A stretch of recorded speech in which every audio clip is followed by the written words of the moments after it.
Hello fellow monks, and welcome to the Xiaolin Temple, where we celebrate all things Xiaolin, yes, even Chronicles. And speaking of which, today I'd like to answer one of the more bizarre and irritating mysteries regarding Xiaolin Chronicles. Is it a sequel or a reboot? Well folks, after a little bit of digging, I believe I have stumbled across the answer. Let's go. Xiaolin Showdown!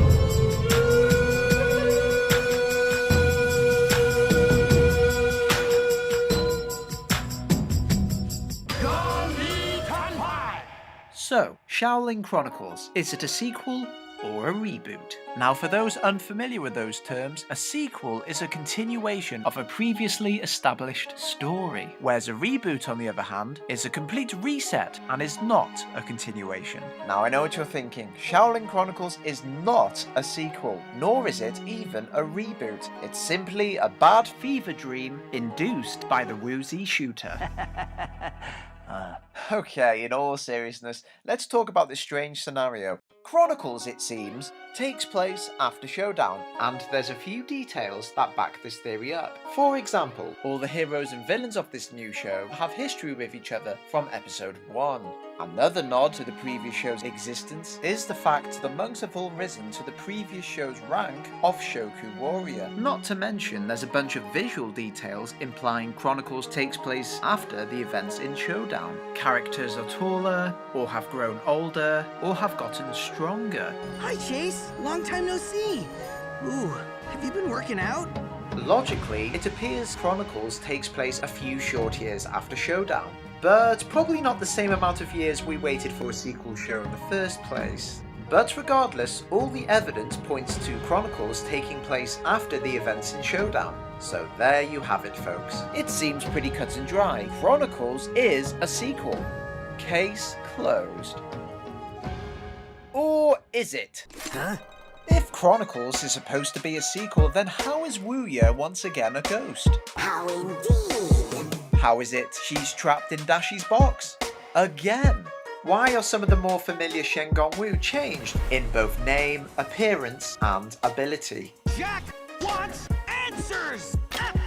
Why is Omi shocked when he learns Chase Young was once on the side of good, if this was a huge plot point in the original show? Contradiction after contradiction, a show that supposedly takes place after Showdown and yet has forgotten some of its major plot points. So with all these continuity issues, we should assume Chronicles is in fact a reboot. Right? Then why does the official Xiaolin website classify Chronicles as a continuation? The real-life reason, of course, for all these inconsistencies is due to the fact Chronicles was a brand new show under a different company. It is because of these legal reasons, characters, Shengonwu, and storylines were subject to change. If they had fully committed to rebooting the show, instead of trying to appease their older fans, there wouldn't be any confusion. But instead, they tried to have their cake and eat it too, by maintaining this was one continuous story. So there we have it folks, Xiaolin Chronicles is a reboot masquerading as a sequel. Are you satisfied? Nope? Me neither. Despite knowing the real life reasons for Chronicles being different to Showdown, I took a closer look at both Xiaolin shows to see if I could come up with plausible in-universe excuses. I wanted to try and fix all of the problems Chronicles presents, so that, in theory, Chronicles could still be considered a sequel. Okay.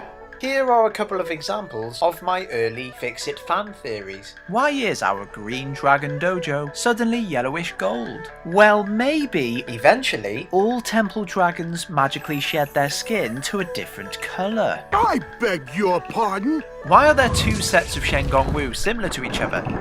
Well, perhaps the different yet similar Shengonwu in Chronicles were actually the original Shengonwu from Showdown that had since been modified, updated and renamed between shows. Oh, never mind, moving on. How did Wuya get trapped in Dashi's container for a third time? I don't know, maybe the monks just restored Dashi's old device to its former glory and then used it on Wuya again. And that's why Chronicles pretty much copies Showdown in its first episode. Yeah, that's gotta be it. That makes no sense. At all. Okay, so I didn't have all the answers. As much as some of my theories were stronger than others, they all seemed fan-made because there was no evidence to back them up. But regardless, I still tried to figure out some of the more pressing issues with Chronicles' continuity. But of all the plot holes Chronicles presents pretending to be a sequel show, one inconsistency stands above the rest. If Chronicles is a sequel show, why was Raimundo no longer the group's leader? To me, this is the #1 head-scratcher of Chronicles, since Raimundo had finally proven himself in Showdown, not just in his timeline, but in alternative universes as well. Wait a second, hang on. I was struck by inspiration! That's it! All of a sudden, I had a fan theory that not only fixes the leadership plot hole, but all of the other inconsistencies Chronicles presents as a sequel show. And what's more, this fan theory was backed up by hard evidence, established in Xiaolin Showdown's last episode. In the final episode of Xiaolin Showdown, we were introduced to the apparent Xiaolin multiverse, where alternate universes were not only possible, but were perhaps already in coexistence. Now I know what you're thinking, this show is not Rick and Morty, nor is it Loki, but please, hear me out. In the last episode of Xiaolin Showdown, Omi travels to the past and changes certain events, creating a separate, alternative reality. And when he returns to the present, it's not his original timeline, but a parallel one. Now, just because Omi's new reality didn't have the same history we'd witnessed throughout the show, doesn't change the fact it takes place at a later date. So the same logic could be applied to Chronicles. Whatever year Chronicles takes place in, I think we can all agree, takes place after the events in Showdown. Agreed. And whilst you consider this in-universe excuse, think about this. In the original show, Omi is exposed to various parallel universes, including a dark, Omi-less future where Kimiko was made leader, as well as a parallel reality where Clay was put in charge of the group. And as parallel universes collide and memories merge, Raimundo rightfully becomes the group's leader in the canonical timeline. So why am I mentioning the different group leaders? Well, since we've already witnessed at least 3 Xiaolin realities, each with a different appointed leader, and Omi takes charge in Xiaolin Chronicles, this suggests Chronicles is in fact the 4th missing reality where Omi is leader. So this mini-theory strengthens the initial theory. Chronicles is a sequel show taking place in a similar yet technically different reality built upon differing histories. Don't get me wrong, this theory is not to discredit Chronicles as not canon. I'm not trying to invalidate the lesser of the two shows, I'm simply supplying possible in-universe excuses for these inconsistencies. I truly believe these two shows are canon, in a sense, and this wouldn't be the first time an animated series has done something like this. This reminds me of the Dragon Ball franchise. After Dragon Ball Z concluded, a follow-up series, Dragon Ball GT, emerged, and it was mainly regarded as not so great. However, once GT concluded, a new sequel show, Dragon Ball Super, branched away from what would have been the GT timeline. But instead of merely throwing GT in the scrap heap, characters and elements from the original sequel have been referenced and celebrated since. This is especially made apparent in Dragon Ball Heroes, a mini-series that validates and intertwines these supposedly separate stories. And I believe Chronicles should follow this example, coexisting with Showdown as a separate yet canon entity. And who knows, Samurai Jack made a miraculous return, perhaps Showdown could do the same. And if Showdown does return, perhaps it could borrow some of the new material from its lesser counterpart. But I digress. What do you guys think? Is Chronicles a sequel to Showdown, taking place in an alternative universe? Or do you have a better excuse?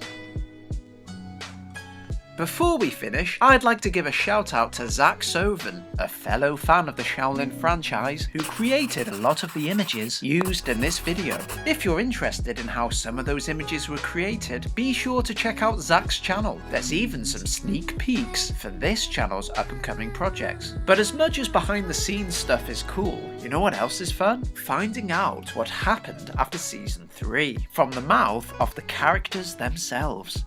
Jay, another digital artist who contributed to this video, is the creator behind Ask the Xiaolins, a blog on Tumblr, an epilogue of sorts. So, did Raimundo and Kimiko end up together? Did Omi ever become a Shoku warrior? Who knows? Perhaps if you ask nicely enough, you might just find your answer hand-drawn. And finally, I would just like to thank you, my fellow Xiaolin fans, for staying with us. I know this video is lengthy, but I like to be thorough. Xiaolin Showdown ended many years ago, so it's up to us, the fanbase, to keep the Xiaolin community alive. And that's what this channel endeavours to do. So, if there are any other plot holes you'd like me to fill in, please leave your thoughts and comments below. Not too much pressure there.